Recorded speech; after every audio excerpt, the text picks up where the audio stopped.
Nós propusemos falar da videira, figueira e oliveira, que está relacionado com Israel, né? Então, a semana passada nós falamos da videira. E hoje, se o senhor permitir, nós vamos falar agora da figueira, o que caracteriza a figueira. Bom, então, o que nós temos sobre figueira, nós vemos que está mais relacionado ao testemunho de Israel, no sentido como testemunho aqui para o mundo. E a semana passada nós vimos que a videira ela estava mais relacionada a dar frutos para Jeová. Então agora nós estamos vendo que a figueira está mais relacionada ao testemunho público. Mas é um testemunho do qual o Senhor esperava, né, que Jeová esperava de Israel, que eles dessem o testemunho devido.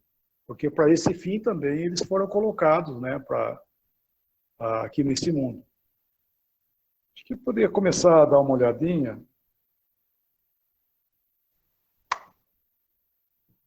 em Lucas. Não, Lucas. Lucas. Deixa eu pôr meu óculos aqui, senão não enxerga nada. Lucas 13, né? Acho que é.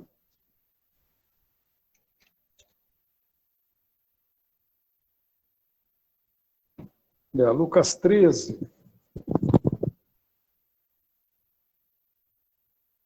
O leitor está aí hoje ou não? O leitor não está, não. Eu vou tentar fazer o papel aqui, viu? Se quiser, eu posso ler aqui também, viu? Mesmo? Então fica à vontade, Limão, que aí você já... Lucas capítulo 13. Lucas 13, versículo 6 até o 9, 6 ao 9. Então Jesus proferiu a seguinte parábola. Certo homem tinha uma figueira plantada na sua vinha. E vindo procurar fruto nela, não achou.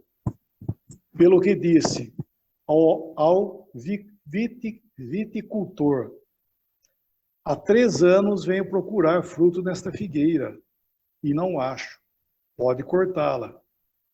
Para que está ela ainda ocupando inutilmente a terra? Ele, porém, respondeu, Senhor, deixa ainda este ano, até que eu escave ao redor dela e lhe põe estrume. Se vier a dar fruto, bem está. Se não, mandarás cortá-la.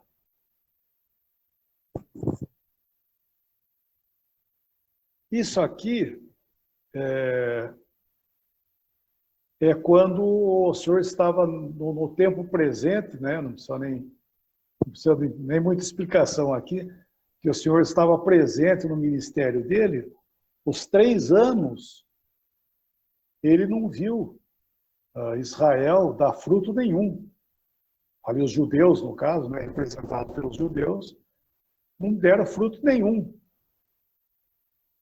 Então ele fala de cortar essa figueira. E daí esse cuidador, né, ele fala, não, vamos deixar mais 1 ano, vamos estercar ela para ver se ela vai dar fruto ou não, se não, manda cortar. Que foi o período que ainda o Senhor suportou mais um pouco ainda, porque nós vemos que o Senhor praticamente ele teve esse tempo de ministério dele de 3 anos e meio. E daí ele teve um tempo ainda, depois da sua ascensão e tudo mais, ele ainda esperou dos judeus alguma resposta, mas também não veio nada. Então, daí literalmente foi cortado como testemunho, né?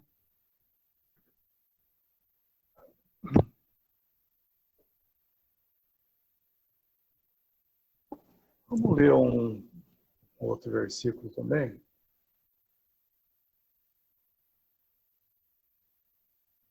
Primeiro a Reis.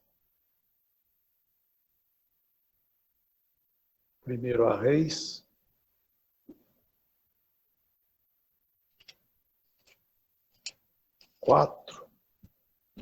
Primeiro a Reis 4, versículo 25.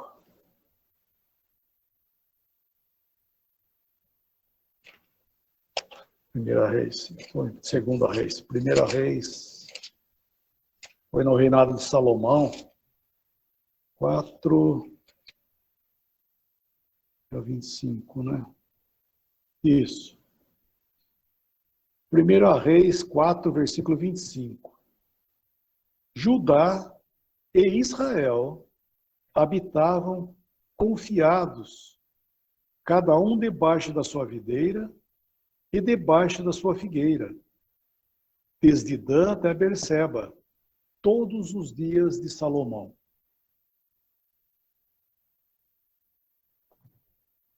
Então, vemos aqui que a vinha, quando fala da vinha também, às vezes é o lugar onde as figueiras também são plantadas. Então, nós vemos que havia uma mistura de videiras e figueiras, né? E ele fala aqui desse lugar como um lugar de refrigério, um lugar de abrigo. Tem outro versículo aqui em Zacarias, que é citado semelhante. Zacarias 3.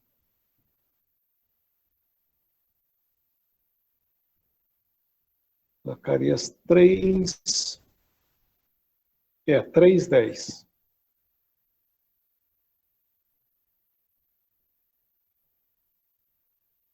Naquele dia, diz o Senhor,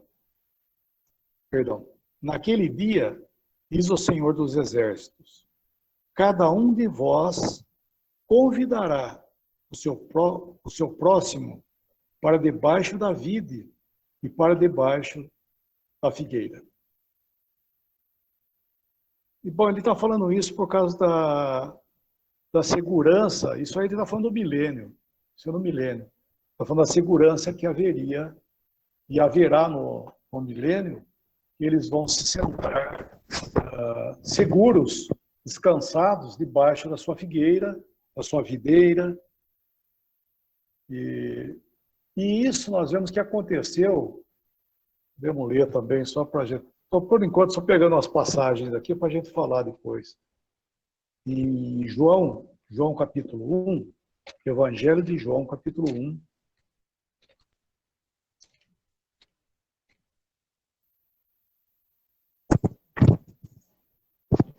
Não querendo atrapalhar, mas está dando para ouvir bem, está normal? Está dando para ouvir, irmão. A imagem não está boa. Está parando um pouco, está cortando um pouco, mas a voz está normal. Certo. Então, o Evangelho de João, capítulo 1.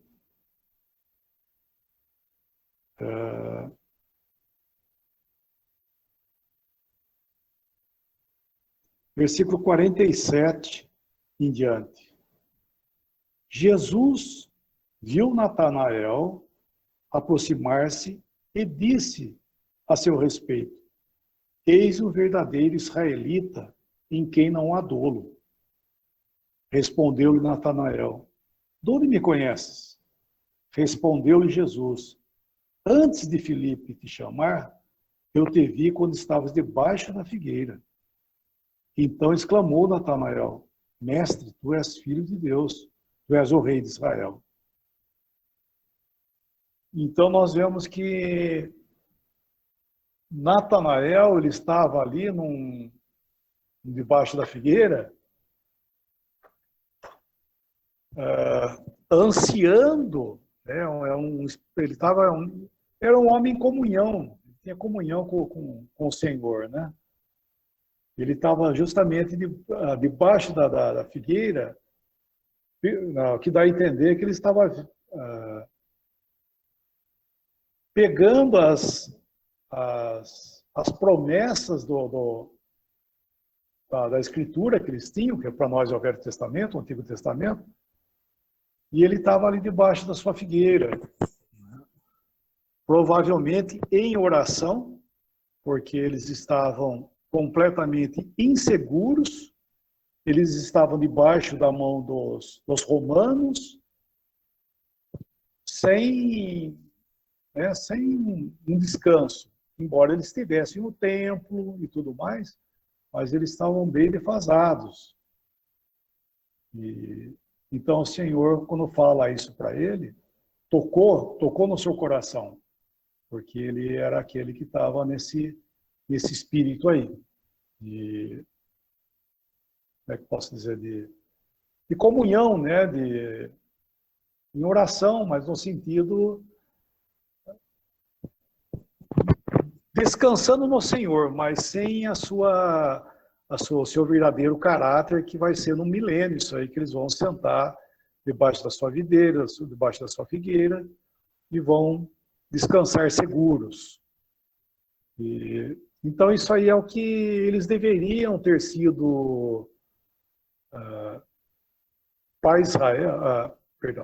Israel tinha que ser para o Senhor esse testemunho, né, de descanso, de refúgio, um lugar que eles descansassem no Senhor, porque daí viria a bênção do Senhor.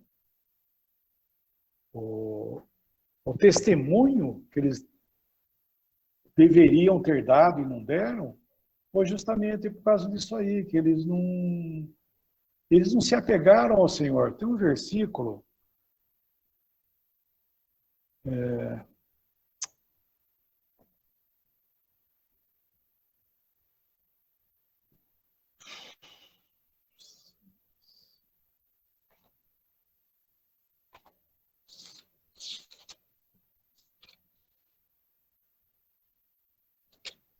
Oséias 9.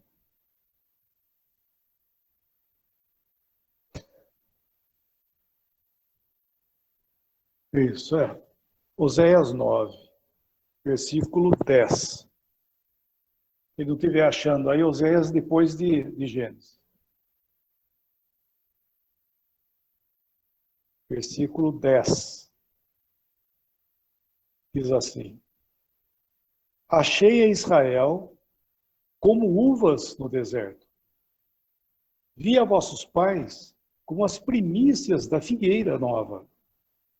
Mas eles foram para Baal Peor e se consagraram à vergonhosa idolatria e se tornaram abomináveis como aquilo que amaram.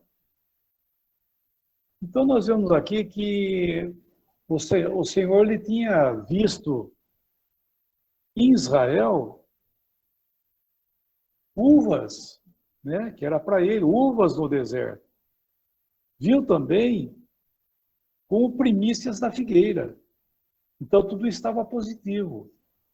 Mas devido à infidelidade deles, porque em vez de eles seguir o Senhor e temer o Senhor, eles foram buscar idolatria.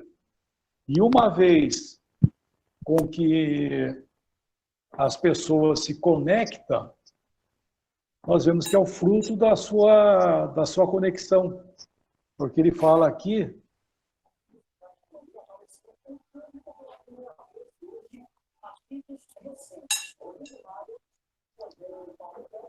tem algum microfone aberto aí. Ele fala, na metade do versículo 10, mas eles foram para Baal Peor e se consagraram à vergonhosa idolatria e se tornaram abomináveis como aquilo que amaram. Ou seja, eles se associaram a essa idolatria. Então, qual seria o resultado, né, como testemunho? Seria uma coisa vergonhosa. O senhor mesmo está falando uma coisa vergonhosa, porque eles não poderiam dar os frutos se eles não tivessem em comunhão com o Senhor. E esse versículo mostra que o Senhor fez. Nós falamos a semana passada da videira, né? Que o Senhor fez tudo para aquela videira, para que ela desse fruto. Colocou até um muro em volta, para proteção, né? Para que não houvesse misturas, mas não adiantou nada. Eles não foram fiéis, e é um ponto tal que o Senhor falou que iria derrubar o muro, né? E tal aconteceu. Eles ficaram completamente desprotegidos. Mais uns versículos aqui. Deixa eu marquei um versículo aqui para ajudar.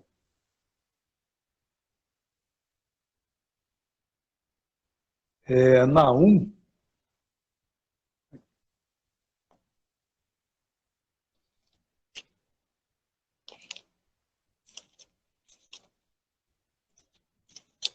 Naum 3.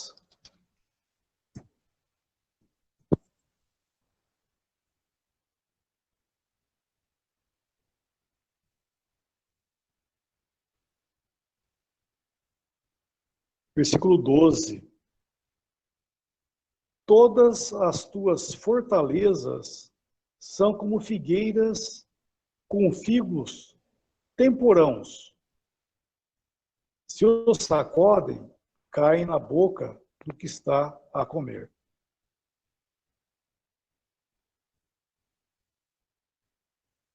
Esse figo, estava buscando, esse figo temporão que ele fala, eu não sei se existe algum outra passagem, mas eu estava vendo que essa passagem em Naum, esse figo temporão é que ele dá antes das folhas. Quer ver o Mateus 21, versículo conhecido lá em Mateus 21, ajuda a gente a entender um pouquinho mais. Ó. Mateus 21.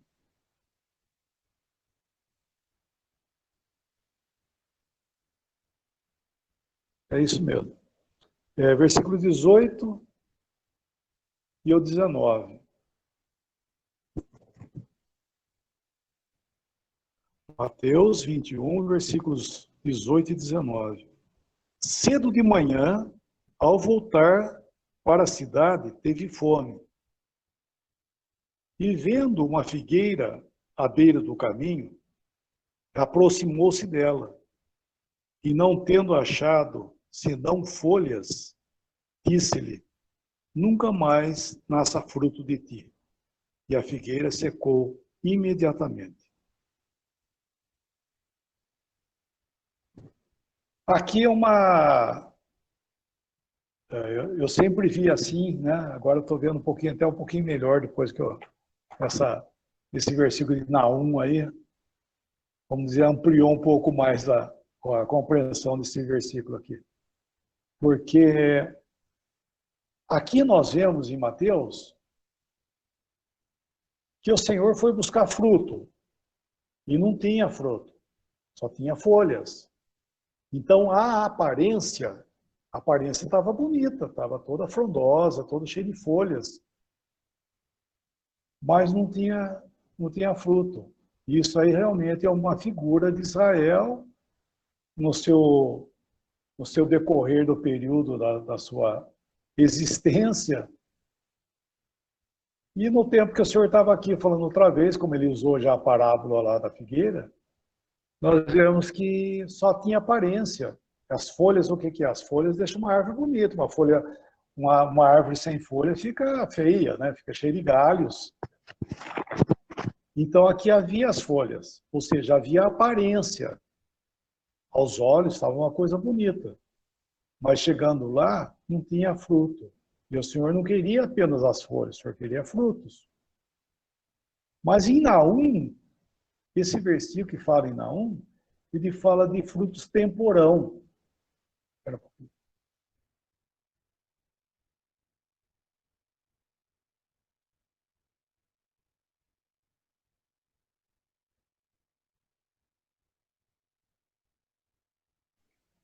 Ele fala de frutos temporão. Isso quer dizer que a figueira, essa figueira que é falada aí, ela dá primeiramente o fruto e depois ela vai dar as folhas. E eu não sabia disso, eu fiquei sabendo agora que, no caso de Naum aí. Então o Senhor realmente, né, ele chegou lá quando ele viu essa figueira aí, ela estava cheia de folhas. Bom, se ela tem folha, ela tem que ter fruto, né? Porque nasce primeiro o fruto, depois que vai dar folha. Então, ele foi lá, tinha que ter fruto. Se tem folha, é porque tem que ter fruto. Mas não tinha. Aí ele falou o quê? Não serve para nada. E então, eu estava pensando que interessante isso aí, né? Que mais uma vez, né, Israel estava preocupado, os judeus, no caso, no tempo do Senhor aí, preocupado com aparências, mas o fruto mesmo do seu coração, das coisas, não tinha, né? E se não tem, né, se não tem o fruto, né, primeiro, sabe, o verdadeiro fruto, aí não adianta nada a folha. A folha não adianta nada, só fica de aparência. E é isso que o Senhor ficou indignado com essa figueira aqui, que ele foi pegar os frutos, faz isso aí. Né? O que adianta ter um monte de folhas aí se não tem fruto? E então Israel estava os judeus, né, representando aí Israel, eles estavam nessa condição de fracasso, que não tinha mais frutos nenhum. E não dava fruto, só tinha aparência. E tem um versículo que eu ia aplicar também, se o senhor permitir, na próxima live, no próximo assunto, né? Mas vamos ler aqui também, que aplica também dessa forma aí, em João 4, primeiro. João 4, Evangelho de João, capítulo 4.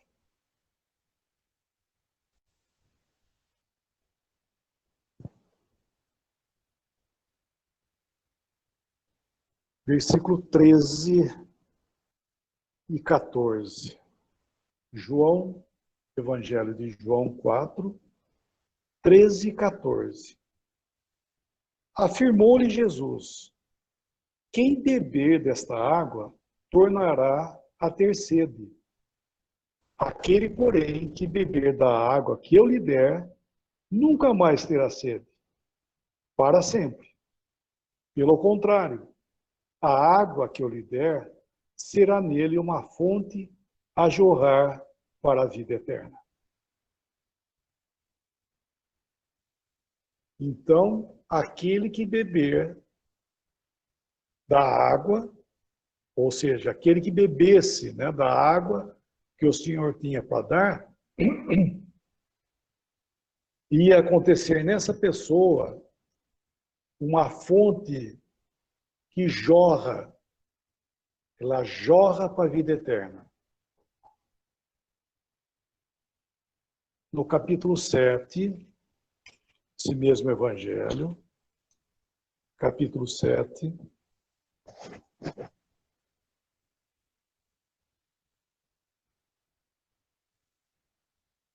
versículo 37, 38 e 39. No último dia, o grande dia da festa, levantou-se Jesus e exclamou: se alguém tem sede, venha a mim e beba. Quem crer em mim, como diz a Escritura, do seu interior fluirão rios de água viva. Isto ele disse com respeito ao Espírito que haviam de receber os que nele crescem, pois o Espírito até esse momento não fora dado, porque Jesus não havia sido ainda glorificado. Então agora ele fala de uma outra coisa, ele fala de uma água que não é uma fonte que jorra para a vida eterna. Ele diz que é um rio, versículo 38, né? É um rio de água viva, é um rio fluirão, né? Fluirão do seu ventre, rios de água viva.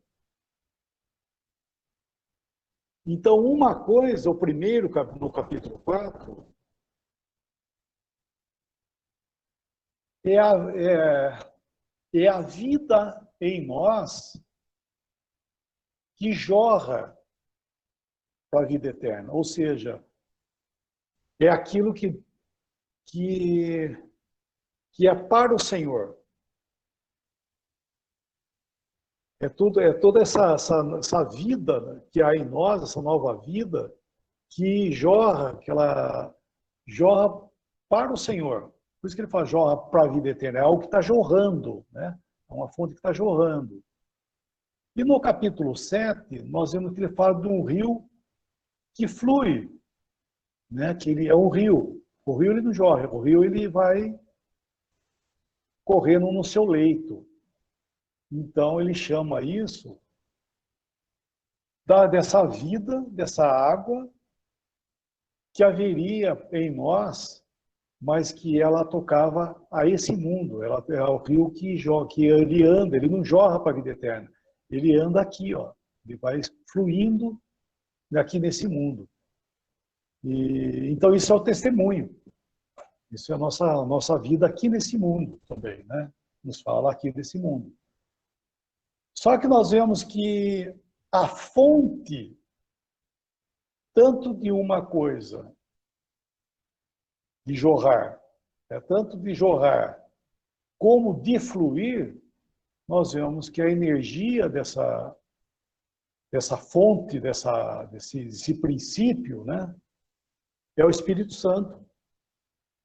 E o capítulo 7 deixa bem claro isso, né, que isso ele dizia com respeito ao Espírito Santo, que o crente haveria de receber. Quando Cristo fosse glorificado, o Espírito Santo viria habitar no crente e ele seria esse poder de emanar água, emanar uma água na vida do cristão em conformidade com os pensamentos do Senhor. Então Israel, falando de Israel, eles não deram o fruto para o Senhor e também não tinha frutos de testemunho para o mundo, porque não tinha vida, não tinha fonte de vida. A fonte de vida que eles teriam era Jeová, né? O Senhor era suficiente para dar vida para eles, para que eles fossem um testemunho. Nós vemos lá em 1 Reis, capítulo 4, que fala nos dias de Salomão, que eles gozavam, né, sentavam debaixo da sua figueira. Então, ali foi no reinado de Salomão. E lá, quando nós vemos também Zacarias, nos fala desse tempo do milênio. E isso, lembrar que Salomão, vamos recapitular um pouquinho só. Davi, nos dias de Davi, que foi o pai de Salomão, nos dias de Davi, ele foi ungido rei, ele era rei. O Senhor instituiu ele rei. Quem estava no trono lá era Saul. Mas quem foi consagrado pelo Senhor mesmo, sendo o homem segundo o coração do Senhor, foi Davi. Só que devido ao povo ter pedido esse rei, que antes, né, pediu antes o rei, antes de existir Davi, ou melhor dizendo, antes de Davi ser consagrado, eles pediram Saul como rei. Só que Davi, sendo consagrado rei ali, ungido, melhor dizendo, ungido rei, ele não reinou. Nós vemos que ele passou a vida inteira dele fugindo de Saul. Isso nos fala de Cristo aqui na sua rejeição. Quando o Senhor veio aqui nesse mundo, ele era o rei? Sim, ele era o rei. Nós sabemos disso. Mas só que ele foi rejeitado. Tinha outro no trono. Tinha um usurpador no trono aí. Então o Senhor não reinou. Ele não estabeleceu nada aqui como um rei. Ele foi rejeitado e morreu rejeitado. E daí, quando Salomão toma o trono, nós vemos que é uma figura de Cristo no milênio. Porque esse que foi rejeitado, que é uma figura de Davi, né? Em Davi é uma figura, se torna uma figura, nós vemos que o filho dele, Salomão, reinou em glória, em paz, com toda a sabedoria. Foi um reinado maravilhoso. E é uma figura do milênio. Então, Salomão é uma figura de Cristo reinando no milênio. Porque o Senhor virá com grande glória, com todo esplendor, né? E vai estabelecer o reino dele com sabedoria, com justiça. É o que foi, em figuras, né? Foi o reinado de Salomão. E foi lá no reinado de Salomão que disse isso aí. E se assentavam cada um debaixo da sua figueira, da sua videira, e descansavam em paz. Por quê? Porque havia descanso, havia segurança. Então isso nos fala do milênio. E na realidade, no milênio, ele sim. Nós falamos na semana passada da videira, né? Não tomarei do fruto dessa vide, não tomarei mais, né? Isso é Mateus 26, versículo 28. Não, em verdade, vos digo que não tomarei mais do fruto dessa vide, até aquele dia que beba novo convosco no reino do meu Pai.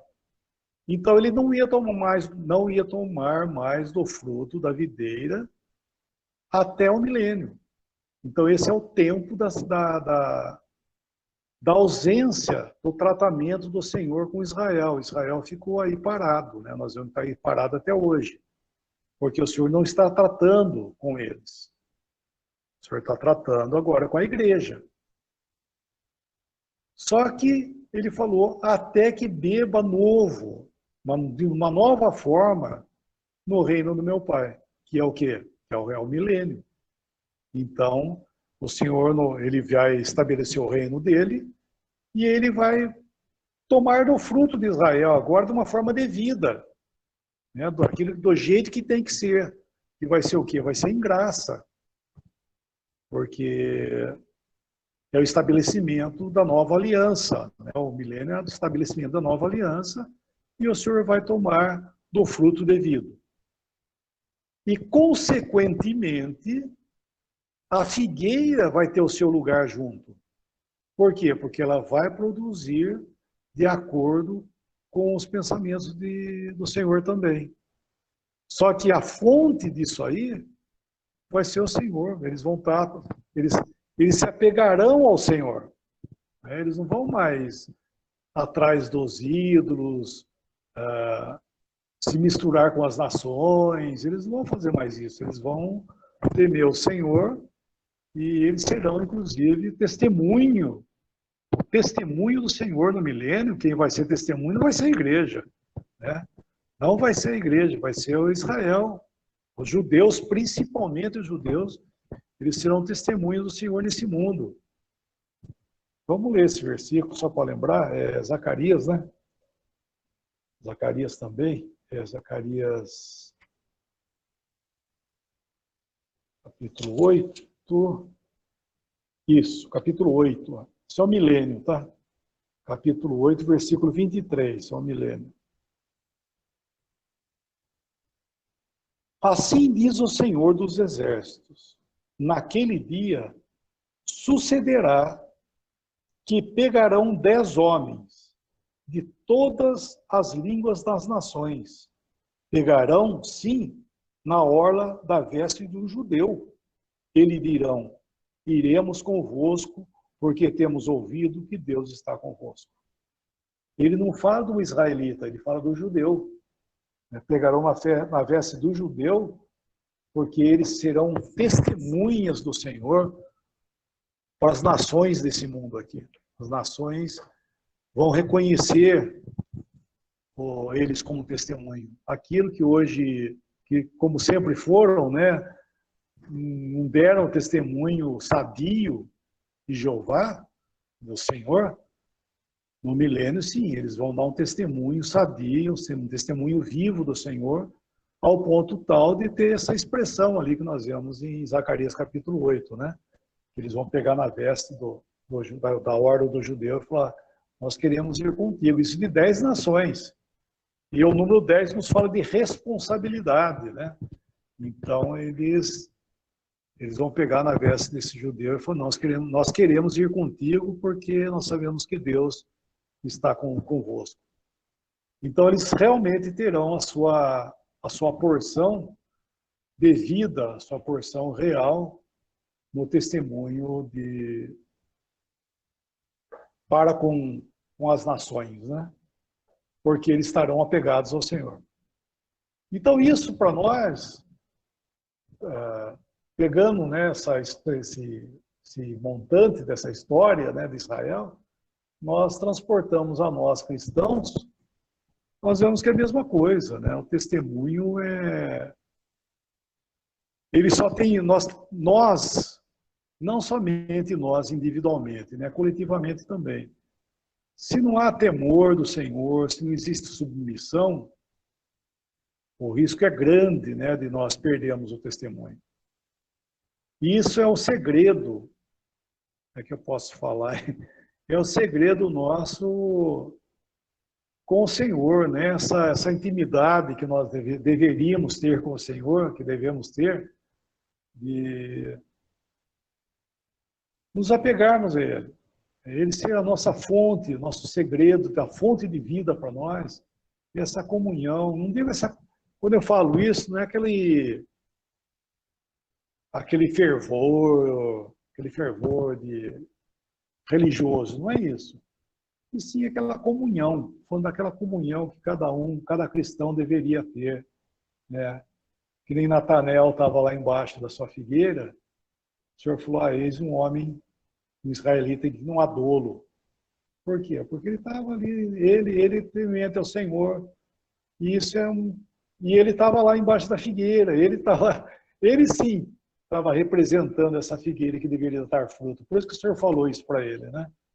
Que esse era o princípio realmente, se eles tivessem, né, buscado o Senhor e tudo mais, tudo teria acontecido. E nós a mesma coisa. Se não existe um temor, né, não tem esse segredo com o Senhor, não tem testemunho. Pode ter folha, né? Pode ter folha, mas frutos. Quer ver um exemplo disso? Vocês lembram da história de Sansão, né?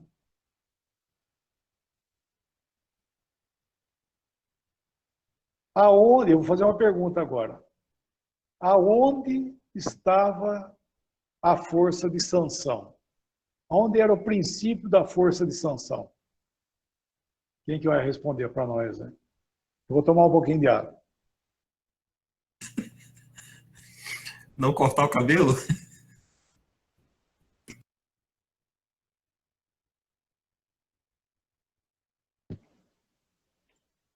Ele tinha sete tranças na cabeça que não poderiam ser cortadas.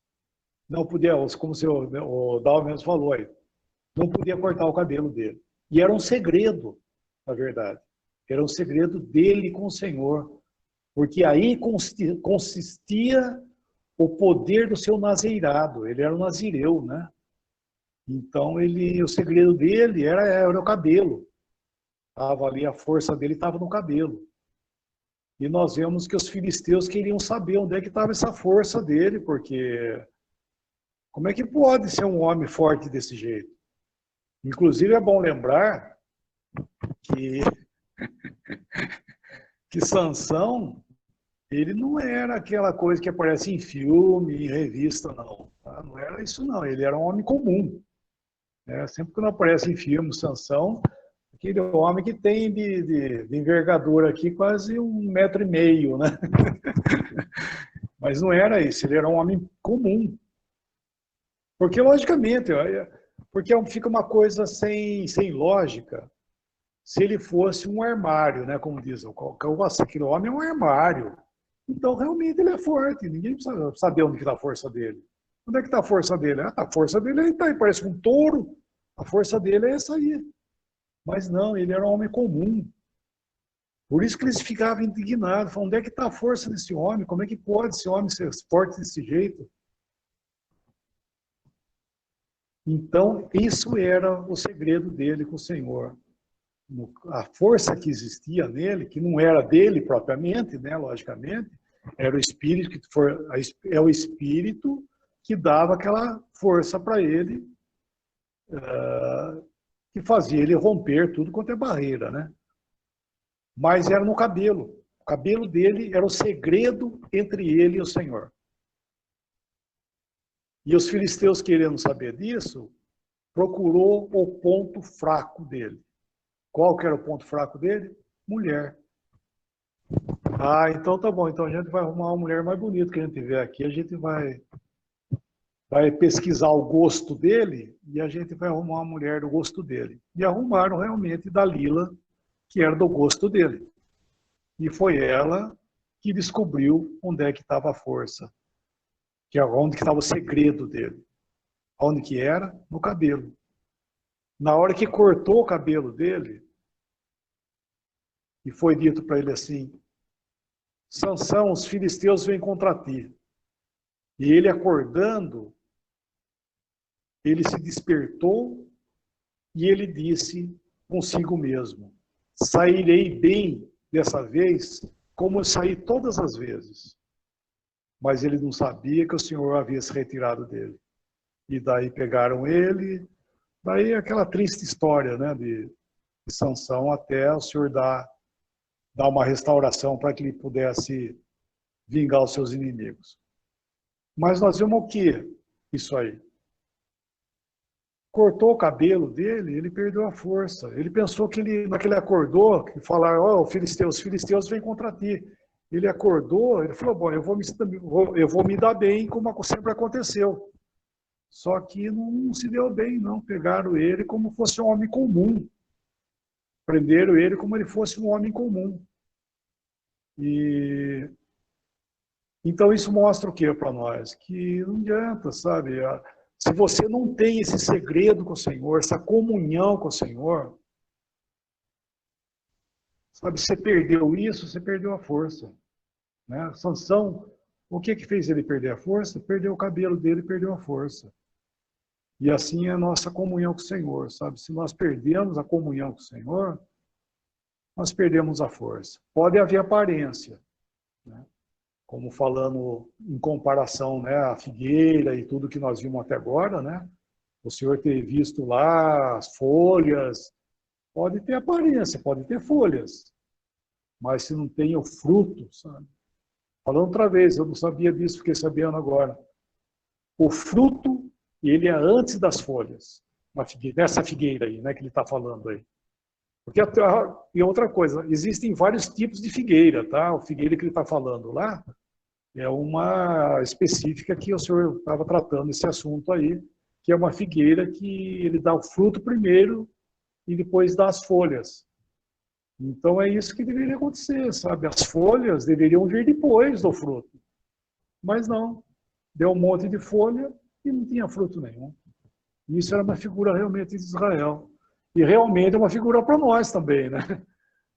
Se manter só folhas, está errado. Precisa de fruto. Os verdadeiros frutos de testemunho é a nossa comunhão com o Senhor, no sentido do Espírito Santo promover, né? O Espírito Santo promover o testemunho, não nós mesmos promover testemunho. Eu estou dizendo isso porque existem muitas vezes, um minutinho só.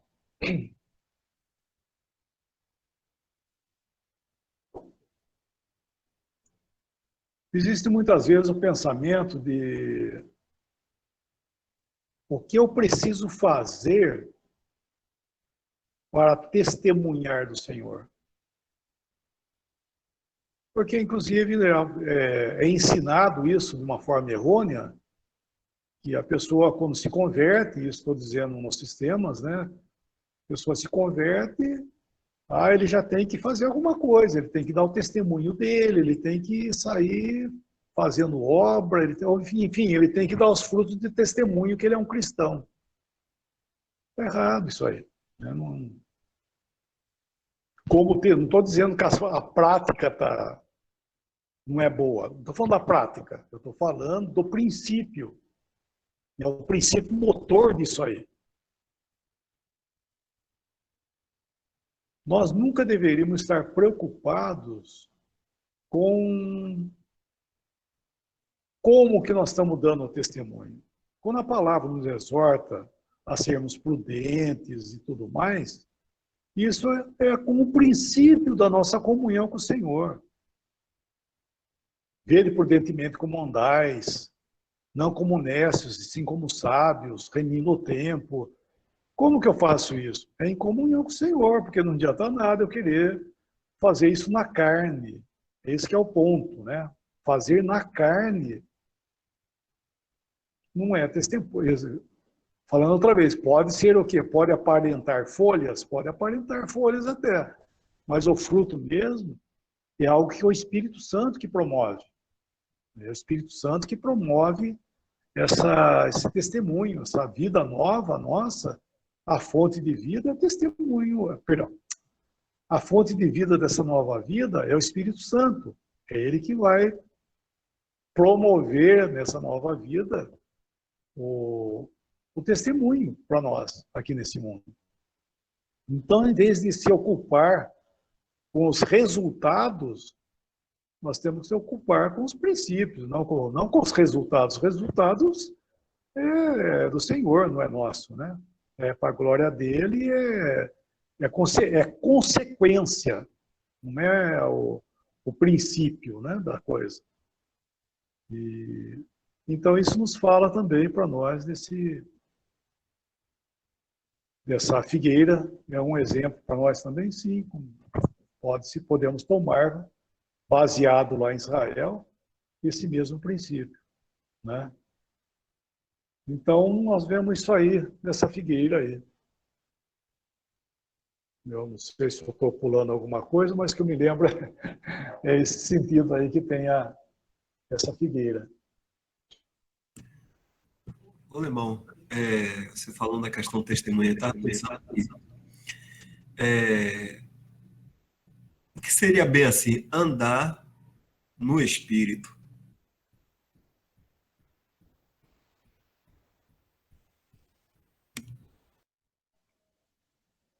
Então, você está vendo?